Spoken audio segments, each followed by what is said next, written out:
తాకట్లో ఉన్న మీ బంగారాన్ని విడిపించి ఆ రోజు ఆన్లైన్ రేటుకి కొంటాం. Sharma gold company. నమస్కారం, వెల్కమ్ టు సుమన్ టీవీ. నేను గీతాంజలి. భీష్మ ఏకాదశి రాబోతోంది. చాలా విశేషవంతమైన రోజు అని చెప్తారండి.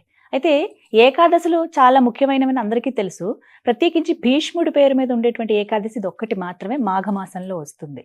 అయితే ఇంకా ముఖ్యంగా చెప్పాలనంటే వారి గురించి అలాంటి వాళ్ళ ఏంటంటే ఇప్పటి జనరేషన్ వాళ్ళైతే సినిమాల్లోనో సీరియల్స్లోనో ఇలా కొన్ని పౌరాణిక నాటకాల ద్వారానో తెలుసుకున్నారు. కానీ శాస్త్రంలో వీరి గురించి పురాణాల్లో చాలా చక్కగా చెప్పబడింది. పితామహుడిగా మనందరం పిలుచుకుంటాము. వారి ప్రాణం ఎప్పుడు పోవాలో వారి చేతుల్లోనే ఉండేటువంటి ఒక గొప్ప వరాన్ని ఆయన పొందారు. అంపశయ్య మీద పడుకుని ఉన్నారు. ఒక రాజు ఆయన ఎక్కడైనా ఉండొచ్చు. అసలు ఎందుకు వారు ఆ విధంగా ప్రాణాలు వదలవలసి వచ్చింది, అందులోనూ విష్ణు సహస్రనామం వారి నుంచే రావడానికి కారణం కావచ్చు. ఇలా చాలా గుప్తంగా కొన్ని రహస్యాలు ఉన్నాయి. వీటి గురించి తెలుసుకుందాం. వివరించేందుకు ప్రస్తుతం మనతో పాటు ఉన్నారు ప్రముఖ జ్యోతిష్యులు బ్రహ్మశ్రీ నందిభట్ల శ్రీహరి శర్మ గురువు గారు. వారితో మాట్లాడి మరిన్ని విషయాలు తెలుసుకుందాం. గురుగారు నమస్కారం అండి. వాగర్థావివ సంపృక్తౌ వాగర్థ ప్రతిపత్తయే జగతః పితరౌ వందే పార్వతీ పరమేశ్వరౌ. సదాశివ సమారంభాం శంకరాచార్య మధ్యమాం అస్మదాచార్య పర్యంతం వందే గురు పరంపరాం. ఆదిత్యాయ చ సోమాయ మంగళాయ బుధాయ చ గురు శుక్ర శనిభ్యశ్చ రాహవే కేతవే నమః. శృంగేరి జగద్గురు పీఠాధిపతులకి, కంచి పీఠాధిపతులకి నమస్కారములు తెలియచేసుకుంటూ కార్యక్రమాన్ని ప్రారంభిద్దాం. భీష్మ ఏకాదశి గురువు గారు అంటే భీష్మ పితామహుడి పేరు మీద ఉంది. అంటే వారి గురించి తెలుసుకోవాలని ఉంది. ఎప్పుడు మనం ఏదైనా పూజా కార్యక్రమాల్లో ఏదైనా పండగ సందర్భంగానే మాట్లాడతాము. ఈసారి కొంచెం ప్రత్యేకం ఈ ఎపిసోడ్. అయితే భీష్ముల వారి గురించి ముందుగా తెలియచేయండి, వారి విశిష్టత. భీష్ముల వారికి అసలు నామధేయం భీష్ముడు కాదు, దేవవ్రతుడు, గాంగేయుడు. గంగకి పుట్టినవాడు కాబట్టి గాంగేయుడు. కానీ గంగ ముద్దుగా పెట్టుకుంది దేవవ్రతుడు. కాబట్టి అష్టవసువులని ఉన్నాయమ్మ. ఆ అష్టవసువులు ఇంద్రసభలో ఒక చేసినటువంటి తప్పు కారణం చేత వారందరూ కూడా స్త్రీ గర్భంలో మానవ లోకంలో జన్మించని శాపం పొందుతారు. ఈ అష్టవసువుల్లో చాలా మంది బాధపడతారు. మేము దేవలోకానికి చెందిన వాళ్ళము, మానవులుగా పుట్టి ఆ బాధలు అనుభవించి ఆ నరకాన్ని మేము గ్రహించలేము. కాబట్టి మా యొక్క శాపాన్ని తొందరగా తొలగించే వ్యక్తి ఎవరా అని చెప్పి ఎదురు చూస్తుంటారు. గంగ కనబడుతుంది. గంగకి వాళ్ళ గోడు విన్నవించుకుంటారు అష్టవసువులు. వసువులు అంటే ఒక రకంగా చెప్పాలంటే పితృలోకాలకి సంబంధించినటువంటి దేవతలమ్మ. వసులోకము, వసురూపము, రుద్ర రూపము, ఆదిత్య రూపముగా మనం కొలుచుకుంటూ ఉంటుంటాం. అష్టవసువులు అంటే పితృలోకానికి సంబంధించిన దేవతలు కదా. కాబట్టి అప్పుడు గంగ ఆ అష్టవసుల యొక్క దీనగాథ విని, సరే నేను మీకు పుట్టగానే నా గర్భంలో జన్మించండి, పుట్టగానే నేను మీకు మోక్షాన్ని ప్రసాదిస్తాను అని.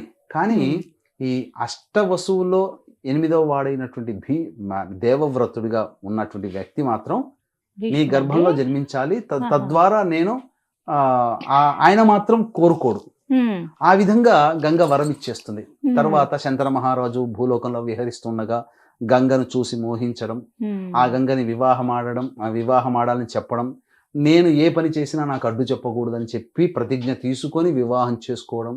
వాళ్ళకి కలిగిన సంతానం ఒక్క కలగానే రాజుకి ఎలా ఉంటుంది, సంతానం మగపిల్లవాడు పుట్టాడు అనగానే ఆనందంగా ఉంటుంది. లేవడం పుట్టిన పసిపాపనే లేస్తూనే గంగా నదిలో కలిపింది. అలా 1, 2, 3, 4, 5, 6, 7 మందిని కూడా అలాగే కని అలాగే వదిలిపెట్టింది గంగలో. అంటే అష్టవసుల్లో 7గురికి మోక్షాన్ని ప్రసాదింపజేసింది. వాళ్ళు కోరుకున్నారు కాబట్టి ఇక శంతన మహారాజుకి ఓపిక నశించిపోయింది. ఇక కాదు కూడదు, ఎట్టి పరిస్థితుల్లో ఈమెను ఆపాల్సిందే అని చెప్పి 8వ సంతానం పుట్టగానే ఆపేసేస్తుంది. చేయగానే నా ప్రతిజ్ఞని నీవు నెరవేర్చలేదు కాబట్టి నేను వెళ్ళిపోతున్నాను, కాబట్టి ఈ కొడుకు నువ్వే ఉంచుకో, కాకపోతే ఒక విన్నపము, ఈ కొడుకుని నేను పెంచి పెద్ద చేస్తాను, నీకు యుక్త వయసు రాగానే నీకే అప్పగిస్తానని చెప్పి గంగ తీసుకుని వెళుతుంది. పరశురాముడి దగ్గర యుద్ధ విద్యలన్నీ నేర్పుతుంది. ఆ విధంగా గాంగేయుడు అయ్యాడు భీష్ముడు. మరి దేవవ్రతుడు భీష్ముడిగా ఎలా మారాడు అని అంటే, చాలా మంది సినిమాల ద్వారాలను, టీవీ సీరియల్ ద్వారాలను, లేకపోతే ఇంకేదో గాథల వల్ల మళ్ళీ శంతన మహారాజు దాశరథి కుమార్తె సత్యవతిని వివాహం ఆడాలని నిశ్చయించుకోవడం. ఆ దాశరథి ఏమంటాడు ఆ దాశరాజు, నీ కొడుకున్నాడు కదా, మళ్ళీ నా బిడ్డకు పుట్టేటువంటి సంతానం రాజ్యాధికారం రాదు కాబట్టి అవును. నీ కొడుకుకి రాజ్యాధికారం లేకుండా చేసేటట్టయితే నేను నా బిడ్డని ఇస్తానంటే అదే విషయం శంతన మహారాజు భీష్ముడికి చెప్పడం, భీష్ముడు తండ్రి మాట కాదని లేక నేను ఆ జన్మాంతం కూడా నేను బ్రహ్మచారిగా ఉంటాను, నాకు ఈ రాజ్యం మీద ఆసక్తి లేదు, భార్యను వివాహమాడను, సంతానం కనను, ఆ జన్మాంతం బ్రహ్మచారిగా ఉంటాను అని చెప్పి ప్రతిజ్ఞ చేస్తాడు. భీషణమైన ప్రతిజ్ఞ చేస్తాడు కాబట్టి ఆ రోజు నుంచి దేవవ్రతుడు కాస్త భీష్ముడుగా మారిపోయాడు. కానీ చాలా మందికి ఏమని తెలిసింది అని అంటే ఈ భీష్మ ప్రతిజ్ఞ చేసిన తర్వాత శంతన మహారాజు ఆయనకి వరం ఇచ్చాడు, ఇచ్చామరణాన్ని ఇచ్చాడు అని అంటారు. కానీ వాస్తవానికి అది కాదమ్మా. మనుషులుగా పుట్టిన వాళ్ళకి వరాలు ఇచ్చే అధికారం మానవులకి లేదు. దేవతలకి, మునులకి, ఋషులకి మాత్రమే వరాలు ఇచ్చే అధికారం ఉంది తప్ప మానవులుగా పుట్టిన అతను మానవుడు శంతన మహారాజు మనలాగే, కాకపోతే మహారాజు కాక ఆ విధంగా భీష్మైన ప్రతిజ్ఞ చేసిన తర్వాత దానికి కట్టుబడి ఉంటాడు. సత్యవతి ద్వారా చిత్రాంగదుడు, విచిత్ర వీర్యుడు సంతానాన్ని కంటాడు. కన్న తర్వాత వీళ్ళిద్దరికీ కూడాను పెళ్లిళ్ళు చేస్తాడు.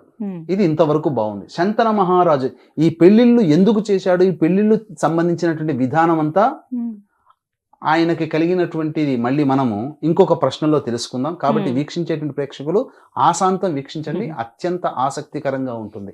ఎందుకంటే అంపశయ్య మీద ఎందుకు ఉండాల్సి వచ్చింది, యుద్ధం అయిపోయిన తర్వాత రాజమందిరంలో హాయిగా హంసతూలిక తల్పం మీద పడుకోవచ్చు, ఏకాదశి రోజున దగ్గరికి వచ్చేసి ప్రాణం వదలొచ్చుగా.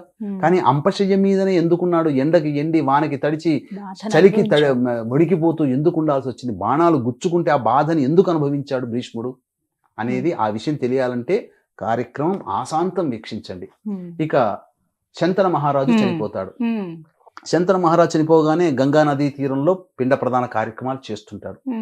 అకస్మాత్తుగా ఒక చెయ్యి పైకి వస్తుంది. ఆ చెయ్యి నా తండ్రిదే అని చెప్పి భీష్ముడికి తెలుసు.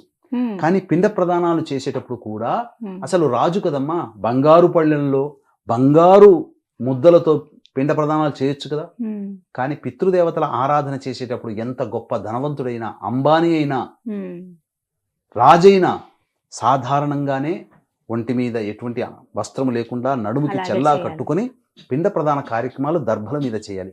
అదే విధానాన్ని భీష్ముడు కూడా ఆచరించి చూపించాడు. అప్పుడు శంతన మహారాజు ప్రత్యక్షమై, నాయన భీష్మ, నా చెయ్యి పట్టగానే నా చెయ్యిని చూసి నాదే అని గమనించిన నువ్వు నా చేతిలో ఎక్కడ పిండం పెడతావేమో అనే భయంతో నేను ఉన్నాను. కానీ నువ్వు మాత్రము ధర్మాన్ని పాటించి దర్భల మీదనే పిండ ప్రదాన కార్యక్రమాలు, అక్కడే తిలతర్పణాలు చేశావు. నువ్వు గొప్ప ధర్మాన్ని పాటించావు నాయన. కాబట్టి నీకు ఈ ధర్మాన్ని పాటించి నాకు ఉత్తమ గతుల్ని ప్రసాదించావు నువ్వు. కాబట్టి నీకు ఇచ్ఛామరణాన్ని ప్రసాదిస్తున్నానని చెప్పి వరం ఇస్తాడు. చనిపోయిన తర్వాత దేవతలు అవుతారు, అందుకనే అప్పుడు వరం ఇచ్చాడు. ఆ విధంగా ఆయన ఇచ్ఛామరణాన్ని పొంది యుద్ధం అయిపోయిన తర్వాత కూడా అంపశయ్య మీద ఉండి ఏకాదశి తిథి వచ్చేంత వరకు ఉండి అప్పుడు ప్రాణాలు వదిలాడు. అప్పుడు వరకు కూడా ఎందుకు ఆగాల్సి వచ్చిందండి? ఇప్పుడు సుమారుగా కురుక్షేత్ర యుద్ధం అయిపోయి 2 మాసాలు గడిచిపోయిందా? 2 మాసాలు. కార్తీక మాసం అమావాస్యతో అయిపోయింది. మార్గశిర మాసమా, పుష్యమాసమా, మాఘ మాసంలో 11వ రోజు, 71 రోజులు. అన్ని రోజులు ఎందుకు ఆగారు? అది కూడా ఏకాదశిని ఎందుకు ఎంచుకున్నారు ఆయన? ఏకాదశి అనేటువంటిది ఆయనకి ముందు నుంచి తెలిసిందే, విష్ణువుకు సంబంధించినటువంటి ప్రీతికరం అని చెప్పి. కాబట్టి ఏకాదశి వ్రతాన్ని ఎన్నో వేల లక్షల సంవత్సరాల నుంచి అందరూ ఆచరిస్తున్నారు. ఆయన కూడా ఆచరించాడు. అసలు భీష్ముడు ధర్మస్వరూపుడమ్మా. ఆయనకి తెలియని ధర్మం అంటూ లేదు. రాజర్షి లాంటి వాడు. అలాగే భీష్ముడు గొప్ప జ్ఞానవంతుడు, అన్నిటికంటే మించి యోగాభ్యాసంలో ఆరితేరినవాడు. అందుకనే ఆయన ఇచ్ఛా మరణం ఇలా ఇప్పుడు నాకు మరణం అంటే అప్పుడు మరణం వచ్చేసింది ఆయనకి. కాబట్టి ఈ భీష్ముడు అంపశయ్య మీద ఎందుకున్నాడనే కదా మీ ఆలోచన. వీక్షించేటువంటి ప్రేక్షకులు కూడా ఫోటోలో చూస్తారు, సినిమాలో చూస్తారు, సీరియల్లో చూస్తారు, కానీ ఎందుకున్నాడు అనేటువంటిది తెలియదు. ఆ బాధని ఎందుకు అనుభవించాడు అంటే ఆయన జీవితంలో చేసినటువంటివి 2 పెద్ద తప్పులు. ఆ తప్పులని సరిపుచ్చుకోవడం కోసం ఆ తప్పులని తనకి తానుగా శిక్ష వేసుకొని ఆ కర్మదోషాన్ని ఆ జన్మలోనే అనుభవించాడు. ఇప్పుడు రమణ మహర్షి వారికి ప్రతిరోజు ధ్యానం చేసుకుంటే చీమలు కుట్టేటివి. అలా కుట్టగా అతనికి ఆ రమణ మహర్షుల వారికి పుండు వ్రణమై రాచపుండుగా మారింది.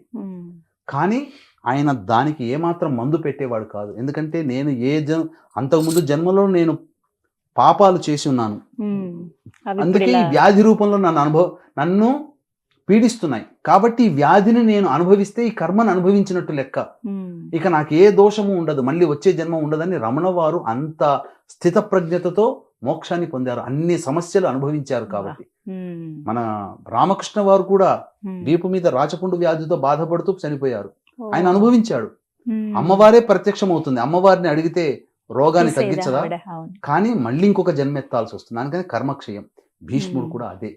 రెండు, జీవితంలో చెరుపుకోలేనటువంటి తప్పులు, సరిదిద్దుకోగలిగే తప్పులు, ఎప్పుడూ వెంటాడే తప్పులు, సరిదిద్దుకోగలిగే 2 తప్పులు చేశాడమ్మా.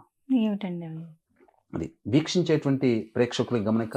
మాఘమాసము పౌర్ణమి తిథి సందర్భంగా త్రివేణి సంగమం ప్రయాగరాజ్ క్షేత్రంలో 144 ఏళ్లకు ఒకసారి వచ్చే మహాకుంభమేళాలో జాతకరీత్యా కలుగు విద్య, వివాహ, ఉద్యోగ, దాంపత్య, సంతాన, అనారోగ్య సమస్యల నివారణకి, అలాగే గత జన్మ కర్మదోషాలు ఉండడం వల్ల ఈ జన్మలో సమస్యలు ఉంటాయి కాబట్టి కర్మదోష నివారణ తిలహోమాలు, మరియు 2025 సంవత్సరం శని భగవానుడు అన్ని రాశుల వారికి ప్రభావం చూపుతున్నాడు కాబట్టి శని దోష నివారణ హోమాలు పర్ హెడ్ 2100 రూపాయలకి చేయించడం జరుగుతుంది. అలాగే మనకు పుష్కరాలు ఎలాగో కుంభమేళ అలాగే, కాబట్టి భార్యాభర్తల వైపు మరణించినటువంటి వారి ఆత్మతృప్తి కోసం బ్రాహ్మణుణ్ణి కర్తగా పెట్టి పిండ ప్రదాన తర్పణాది కార్యక్రమాలు చేయించడం జరుగుతుంది. ఇవి ప్రస్తుతం పరిస్థితులు అనుకూలిస్తే ప్రయాగరాజ్ క్షేత్రంలో చేయించడం జరుగుతుంది, లేకపోతే ఖచ్చితంగా ఇవే కార్యక్రమాలు కాశీ క్షేత్రంలో కూడా జరిపించడం జరుగుతుందని గమనించగలరు. ఆయన చేసినటువంటి 2 తప్పులమ్మ, ప్రధానంగా భీష్ముల వారు చేసింది ఏంటంటే, మనం ఇంతకుముందు ఒక దగ్గర ఆగాం, సత్యవతికి పుట్టినటువంటి చిత్రాంగదుడు విచిత్ర వీరుడికి వివాహాలు చేయాలి కాబట్టి కాశీరాజు స్వయంవరం ప్రకటిస్తాడు తన కూతుళ్ళకి. ఆ స్వయంవరానికి వెళ్ళి గెలిచి, యుద్ధం చేసి గెలిచి ఆ ముగ్గురిని కూడా తీసుకుని వస్తాడు. ఎందుకంటే స్వయంవరం గెలిచిన తర్వాత ఎవరికైనా కానీ వారి సొత్తే. కానీ ఇక్కడ మీరు గమనించుకుంటే భీష్ముడు తీసుకొచ్చాడు కదా, భీష్ముడు వివాహం చేసుకోవాలి, కానీ భీష్ముడు ప్రతిజ్ఞ చేశాడు కాబట్టి నాకు కాదు నా తమ్ముల్ని వివాహం చేసుకోండి అని చెప్పి ఆజ్ఞాపించడం. అందులో అంబిక మాత్రము నేను ఆల్రెడీ ఒక అబ్బాయిని ఇష్టపడ్డానండి, భీష్మ, కాబట్టి నేను ఆయన్నే వివాహం చేసుకుంటానంటే, సరేనమ్మా ఈ విషయం నాకు ముందే ఎందుకు చెప్పలేదు, అక్కడే చెప్పి ఉంటే మీ ఇద్దరు అక్కల్ని తీసుకొని వచ్చేవాడిని తప్ప నిన్ను తీసుకొచ్చేదాన్ని వాడిని కాదు కదా, కాబట్టి వెళ్ళమ్మా అని చెప్పి ఆమెను పంపిస్తాడు. పంపించిన తర్వాత అక్కడ ప్రేమించిన వ్యక్తి నీవు ఒకరి సొత్తు అయిపోయి యుద్ధంలో గెలుచుకున్నాడు స్వయంవరంలో, కాబట్టి ఇప్పుడు నా సొత్తు కాదు, కాబట్టి నేను నిన్ను వివాహం చేసుకోనంటే 2కి చెడ్డ రేవడిగా అయిపోయి బాధపడుతూ కుంగి కృషించిపోతూ అవమానాన్ని భరించలేక ఆ యొక్క ఈశ్వరుని కోసం ఘోర తపస్సు చేసి యోగాగ్నిలో బూడిదైపోతుంది ఆవిడ. అంబిక ఎక్కడ జన్మించింది? ద్రుపదరాజు కూతురుగా కొడుకుగా జన్మించాడు. కానీ అక్కడ జరిగినటువంటిది ఏంటంటే, పురుషుడిగా జన్మించినప్పటికీ కూడా యుక్త వయస్సు వచ్చిన తర్వాత స్త్రీ లక్షణ ప్రభావం చేత అప్పట్లోనే ట్రాన్స్జెండర్ ఆపరేషన్ జరిగింది. ఎవరికి? శిఖండికి. కాబట్టి స్త్రీ లక్షణాలని పొందే విధంగా ఆపరేషన్స్ జరగడం, ఆ విధంగా శిఖండిగా మారిపోతాడు. కానీ ఎందుకు భీష్ముని పగపట్టి, భీష్ముని స్త్రీ పగబడితే ఎలా ఉంటుందో ఇదొక ఉదాహరణ. కాబట్టి భీష్ముని సంహరించడం కోసమే పుట్టింది. కాబట్టి పురుషుడిగా ఉంటే యుద్ధం చేస్తే మరణిస్తాడు, భీష్ముడు ముందు నిలవలేడు, కాబట్టి ఎటు మగ ఆడ కాకుండా ట్రాన్స్జెండర్ గా మారిపోతాడు. తర్వాత ఇదే విషయము అక్కడ ధర్మరాజు యుద్ధానికంటే ప్రారంభం కంటే ముందు అడుగుతాడు, భీష్మ పితామహ నువ్వుండగా ఎవ్వరూ విజయాన్ని సాధించలేరు, కాబట్టి నిన్ను ఓడించగలిగేటువంటిది ఏంటి, నిన్ను నిలువరించగలిగే శక్తి ఏముంది, ఓడించలేం కానీ నిన్ను ఆపగలిగే శక్తి ఏముంది అని అంటే, శిఖండిని కనుక ముందు కనుక ఉంటే, అంటే అట్లా శిఖండి అని చెప్పలేదు అక్కడ, వీరోచితమైనటువంటి వీరుడు ఎప్పుడు కూడా పురుషుడితో యుద్ధం చేస్తాడు లేదా వీర వనితతో యుద్ధం చేస్తాడు, కానీ సామాన్యులైనటువంటి బాలుల మీద, ఆడవాళ్ల మీద యుద్ధం చేయడు. పైపెచ్చు అటు ఇటు కాకుండా, మగ ఆడ కాకుండా ఉన్న వాళ్ళతో కూడా యుద్ధం చేయడం వీర ధర్మం కాదు, రాజధర్మం కాదు. అందుకని ఈ లక్షణాలు ఉన్న వాళ్ళతో నేను యుద్ధం చేయనయ్యానంటే, అప్పుడు ఏరుకోరి ద్రుపదుడి కుటుంబంలో పుట్టినటువంటి శిఖండిని అవసరానికి సందర్భంగా భీష్ముని నిలవరించలేకపోతున్నామని కృష్ణుడు చెబితే, అప్పుడు అర్జునుడు ముందర పెట్టుకొని పెట్టగానే అస్త్రాలు సన్యాసం వదిలేయడం, అప్పుడు బాణాలు వదలడం, ఆయన శరీరము మొత్తము ఛిద్రమైపోతుంది. ఇది ఒక తప్పు ఏంటి, ఒక స్త్రీని వివాహం కాకుండా అటు ఇటు కాకుండా స్త్రీని బ్రహ్మచారిణిగా మరణించడానికి కారణభూతుడయ్యాడు. ఇక రెండవ తప్పు, యుద్ధం అయిపోయిన తర్వాత అనేక సందేహాలు ధర్మజుడికి వస్తే, ధర్మరాజుకి వస్తే, ఆ సందేహాలు తీర్చుకోవాలని చెప్పి కృష్ణుని అడిగితే, నేను కాదయ్యా చెప్పాల్సింది. ఇప్పుడు మీకు ఉదాహరణ చెప్పాలంటే, ఒక డైరెక్టర్ ఉంటాడు. ఆ డైరెక్టరు హీరో హీరోయిన్ పెట్టి సినిమా తీస్తేనే ప్రజలు చూస్తారు కదా. ఆ డైరెక్టరు పెట్టి చేస్తే, ఆయన చేస్తే మాటలు చెప్తే చూడరు కదా. అట్లాగే కృష్ణుడు చెప్తే ఎక్కదని చెప్పి, నాకన్నా గొప్ప జ్ఞానవంతుడు, ధర్మశీలి, అన్ని విషయాలు తెలిసిన బహుముఖ ప్రజ్ఞాశీలి అయినటువంటి భీష్ముడు ఉన్నాడయ్యా, ఆయన దగ్గరికి వెళ్ళి ఆయన దగ్గర సందేహాలు తీర్చుకుందామని చెబుతాడు. అలా పాండవులు, భార్య అయినటువంటి ద్రౌపదితో సహా కృష్ణుడు తీసుకుపోతాడు అందరినీ. తీసుకుని వెళ్ళి ఆ యుద్ధం అయిపోయిన తర్వాత అక్కడ కూర్చొని పెట్టుకొని అన్ని విషయాలు అడగాలని నిశ్చయం చేసుకుంటాడు. అప్పుడు ఏమంటాడంటే, కృష్ణుడిని చూసి, ఇట్లా ధర్మ సందేహాలకు వచ్చానంటే నువ్వే చెప్పొచ్చు కదా కృష్ణ అనంటే, నేను చెప్పకూడదు, నువ్వు చెప్పాలనే ఉద్దేశంతో తీసుకొచ్చానయ్యానంటే, నా శరీరము ముళ్ళ బాణాలతో మీద ఉన్నది, రోజు రోజుకి ఆ బాణాల తీవ్రతకి నా శరీరం కృంగి కుషించిపోతుంది, కాబట్టి నేను మాట్లాడలేని స్థితిలో కూడా ఉన్నానయ్యా, నీకు తెలుసు కదా అనంటే, ఈ యొక్క ధర్మ సూక్ష్మాలన్నీ తెలియచేసేంత వరకు కూడా నీకు ఆరోగ్యాన్ని ప్రసాదిస్తున్నానని చెప్పి కృష్ణుడు అనుగ్రహించడం కారణం చేత ఈ అంపశయ్యం మీద ఉన్నప్పటికీ కూడా అతని శరీరం బాధపడకుండా ఉండి సమస్తమైనటువంటి ధర్మజ్ఞాన సంబంధమైన విషయాలన్నీ ధర్మరాజు అడగడం, భీష్ముడు చెప్పడం, ఈ విధంగా ఇందులో భాగంగానే విష్ణు సహస్రనామాలు కూడా మనకు పుట్టాయి. విష్ణు సహస్రనామాలు భీష్ముడే మనకు అందించాడు. ఈ విధంగా చేసింది ఇన్ని ధర్మాలు చెబుతుంటే అన్ని వింటూ వింటూ ఉన్నటువంటి ద్రౌపది పక్కున నవ్వింది.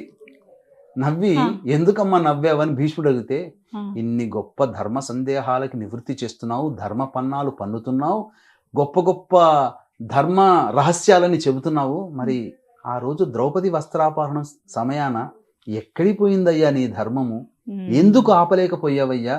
ఆ రోజున నువ్వు దుర్యోధను గనక ఆపి ఉంటే ఈ యుద్ధం జరిగేదా? నువ్వే పాండవులకి ఇంత భాగం పంచాలని నువ్వు పెద్ద దిక్కుగా ఉండి నువ్వు ధర్మంగా నువ్వు ఉంటే ఈ యుద్ధాలు జరిగేటివా? నా బంధువుల్ని, నా భర్త బంధువుల్ని, అందరినీ, ఈ ప్రపంచాన్ని నాశనం చేసుకునే విధంగా సృష్టి నాశనం అయ్యేదా అని చెప్పి అడుగుతుంది. అంతటా అప్పుడు భీష్ముడు ఏమనంటే, నేను రాజధర్మాన్ని పాటించాను, ఆ సమయంలో దుర్యోధనుని ఉప్పు తింటున్నాను కాబట్టే ఆ దుర్యోధనికి అనుకూలంగా నువ్వు నా దగ్గరికి వచ్చి ధర్మం చెప్పలేవా భీష్మ పితామహ అంటే కూడా తలకాయ ఉంచుకున్నానమ్మా. కానీ నేను ఘోరమైన తప్పు చేశాను. ఏంటంటే, అక్కడ మానవతా ధర్మాన్ని నేను రక్షించలేదు. మానవతా ధర్మమే చాలా గొప్పది కాబట్టి రాజధర్మాన్ని నేను ఆమోదించాను, కానీ మానవతా ధర్మాన్ని ఆమోదించకుండా ఉండడం వల్ల నిండు సభలో నువ్వు అవమానాలు పాలయ్యవమ్మా. నీకు కలిగిన అవమానాన్ని నేను అనుక్షణం చింతిస్తూ ఉన్నాను. నేను చేసిన పాపానికి నాకు నేనే ఈ విధంగా అంపశయ్యం మీద ఉండి ఆ బాధని అనుభవిస్తూ ఈ జన్మలోనే నేను శిక్షను అనుభవిస్తున్నానమ్మా అంటే, అప్పుడు పాదాలకి నమస్కారం చేస్తుంది ద్రౌపది. నేను తెలియక ఈ విధంగా అనుకున్నాను, మీ గురించి తప్పుగా అనుకున్నాను, క్షమించమండి అని అంటుండే. అప్పుడు కృష్ణుడు లేచి, అసలు మానవతా ధర్మం చాలా గొప్పది, భర్తలైనటువంటి మీరు కూడా ఆ ధర్మాన్ని మీరు చెప్పలేకుండా మిన్నకుండిపోయారు. అసలు మిమ్మల్ని ఆ రోజే నేను సంహరించాలి, భీష్ముని కూడా నేను సంహరించాలి, కానీ భవిష్యత్తు ఇలా జరిగి ఉండాలనేటువంటిది ఉంది.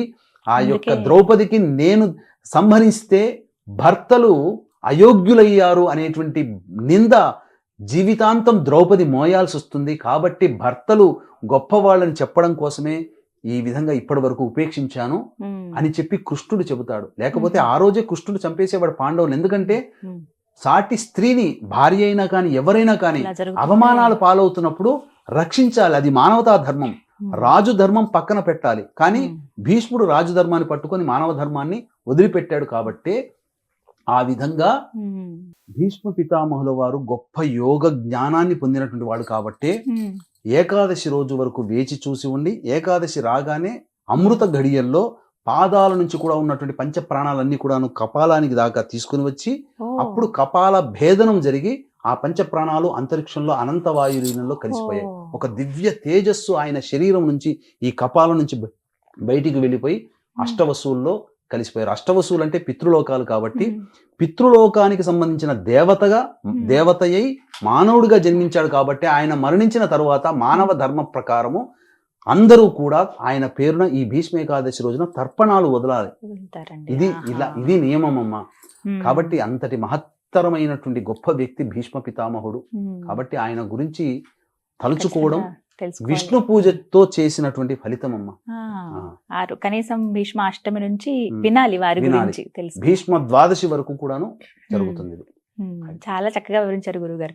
నిజానికి చెప్పాలంటే మేము మా జనరేషన్ ఇట్లా ఉన్నప్పుడు సినిమాల ద్వారానే తెలుసండి. ఏమైనా సీరియల్స్ ఇలా పౌరాణికానికి సంబంధించి వచ్చినప్పుడు మీరు చెప్పిన దాంట్లో కూడా కొంత తెలుసు అంతే. కొంచెం అపోహలతో అలా ఇది నిజమా అబద్ధం అన్నట్టు ఒక్కొక్క దాంట్లో ఒక్కొక్కలా చూపిస్తారు కాబట్టి. కానీ అసలైన వాస్తవం ఇది భీష్ముల వారి గురించి చాలా చక్కగా వివరించారండి. మీరు ఎప్పుడూ ఏదో ఒకటి పరిశీలిస్తూ చెబుతూ ఉంటారు మంచికి. చాలా సంతోషం. ధన్యవాదాలండి. సర్వం శ్రీ ఉమామహేశ్వర పరబ్రహ్మార్పణమస్తు.